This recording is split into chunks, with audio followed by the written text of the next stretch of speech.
नमस्कार, मी पंजाब डक हवामान अभ्यासक. आज आहे 15 नोव्हेंबर 2024 आणि मी माझ्या जवळपास या 8 एकरच्या प्लॉटमध्ये तिकडे स्प्रिंकलर चालू आहे, खत देखील फेकणं चालू आहे. तर या ठिकाणं सर्व शेतकऱ्याला अंदाज देणार आहे. शेतकऱ्याला सांगू इच्छितो की आणखीन राज्यामध्ये 15, 16 आणि 17च्या दरम्यान राज्यामध्ये फक्त सांगली जिल्ह्यामध्ये तिकडल्या भागामध्येच पावसाची शक्यता आहे. उर्वरित राज्यात माझा पाऊस पडणार नाही, म्हणून हा अंदाज लक्षात यायचा.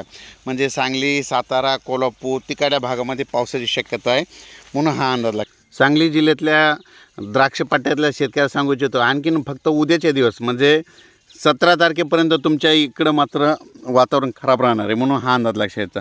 पण तुम्हाला एक सांगू इच्छितो की राज्यामध्ये 18 तारखेपासून म्हणजे राज्यात सगळीकडंच जवळपास म्हणजे काय होणार आहे की थंडी वाढणार आहे, म्हणून हा अंदाज लक्षात यायचा.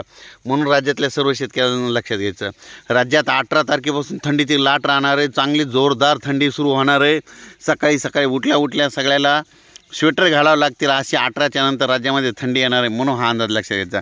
आणि राज्यातल्या सर्व शेतकऱ्याला सांगायचे होते की फक्त राज्यामध्ये आता हे म्हणजे 16, 17 आणखीन 2 दिवस फक्त सांगली जिल्हा, सातारा जिल्हा, कोल्हापूर जिल्हा, त्याच्यानंतर सोलापूरच्या जत भागाकडं, आणि कोकणातल्या रत्नागिरी, रायगड आणि सिंधुदुर्ग, पणजी त्या भागाकडं तुरळक ठिकाणी पावसाची शक्यता आहे, म्हणून हा अंदाज लक्षात घ्यायचा. आज देखील म्हणजे आज 15 नोव्हेंबर आज देखील आता सध्याच्याला सांगली भागामध्ये जोरात पाऊस चालू आहे. म्हणजे आज 15 तारखेला आता जवळपास 7 वाजले तर 4:45 वाजत आहेत. तर आता सध्या 15 तारखे म्हणजे आज पाऊस सुरू आहे, म्हणून हे सांगितलं. ह्या पाऊस सांगितल्यामुळे काय झालं, शेतकऱ्यांनी तिथलं औषध मारल्यामुळे त्यांचं ते नुकसान त्या भागातलं टळलं. म्हणजे हे लक्षात घ्यायचं की नसा त्यांचे नेमके फ्लॉवरिंग स्टेजमध्ये द्राक्ष आलेली, म्हणून त्यांच्यासाठी खास करून अंदाज आला. पण त्यांच्यासाठी सांगू इच्छितो की राज्यामध्ये मात्र सर्व शेतकऱ्याला सांगतो 18 तारखेपासून राज्यामध्ये हवामान कोरडं होणार आहे, थंडीची लाट येणार आहे, म्हणून हा अंदाज लक्षात सांगायचं झालं तर मध्य प्रदेश, राजस्थान, गुजरात, दिल्ली त्या भागाकडं तर जास्तच थंडीची लाट असणार आहे, म्हणून हा अंदाज लक्षात.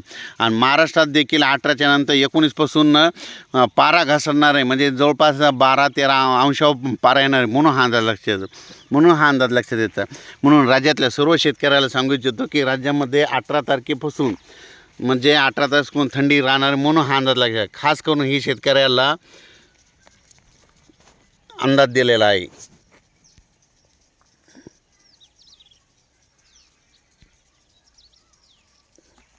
हे पाहू शकता, हे चॅनलला पाणी सुरू आहे आणि तिकडं त्या भागामध्ये खत देखील फेकणं सुरू आहे. आता जितकी थंडी जास्त असेल तितका हरभरा चांगला राहतो, म्हणून हा हे बघा असं म्हणजे हे असं पाणी दिलेलं आहे, स्प्रिंकलरनं पाणी चालू आहे. आणि राज्यात 18 तारखेपासून थंडी येणार, म्हणून खास करून शेतकऱ्यासाठी अंदाज देत आहे. धन्यवाद.